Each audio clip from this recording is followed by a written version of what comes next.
Let's talk about how to sell your property for full asking price almost every single time. That's what we're going to be discussing today.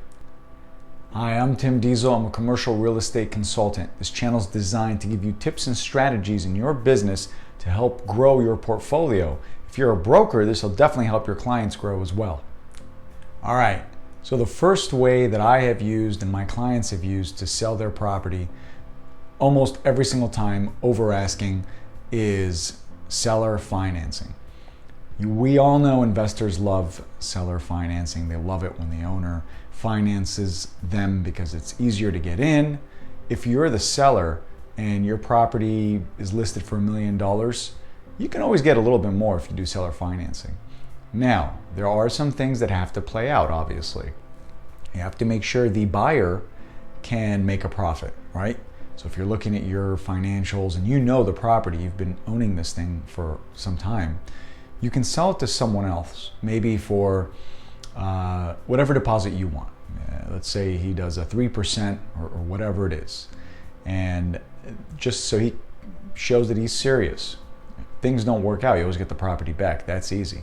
Advertise it, seller financing. You will get a path beaten to your door. People will love you.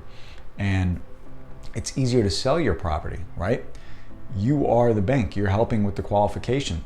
If they need a seller second or something along those lines, you're definitely open to that as well. But seller financing is a huge way to get asking price almost every single time, and you won't have too many hang-ups with people negotiating with you.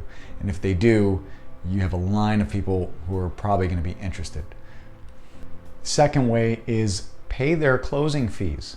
A lot of times when you're buying $1 million property, you got to remember there's lending costs involved, there's appraisal fees, inspection fees, all this stuff.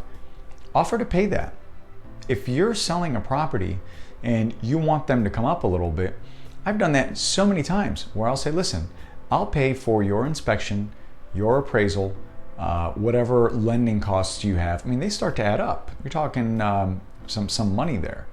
And just to kind of help sweeten the deal a little bit. Now, you have to make sure the deal goes through, right?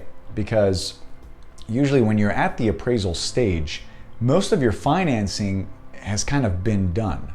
So the lender has really evaluated the deal. They're not going to just call the appraiser. The inspection is really more of the buyer. So the buyer calls his inspector. Now, you don't necessarily want to be calling your own inspector because that doesn't look right, usually, to the deal. But offer a credit to the buyer. Hey, listen, I'll give you an inspection credit, appraisal, whatever fees you want. I'll help with your closing costs, provided we're done with this deal and we go through. And that's always a great way to get people to buy your property. The last way is give a credit and reduce their deposit. Now, let me explain this a little bit. If you have 10% down on $1 million deal, so you have $100,000, there is a way to structure that. Now, the bank doesn't want to just see flat out buyer credit. I mean, they want to see some justification. You know, why is this guy getting the money? So maybe there's a roof, maybe there's a parking lot, depending on the property, right? If it's a retail building, it'd be different than an apartment building. So just kind of depending on what it is.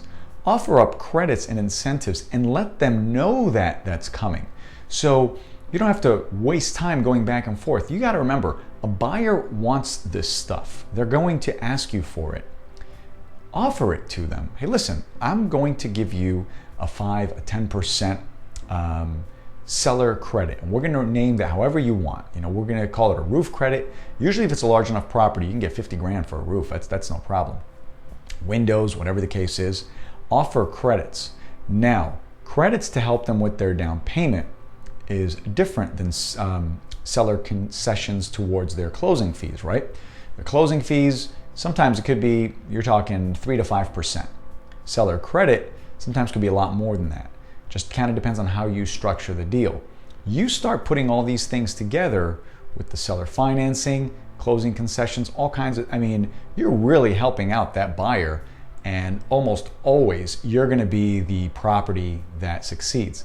Remember, use these for problem properties.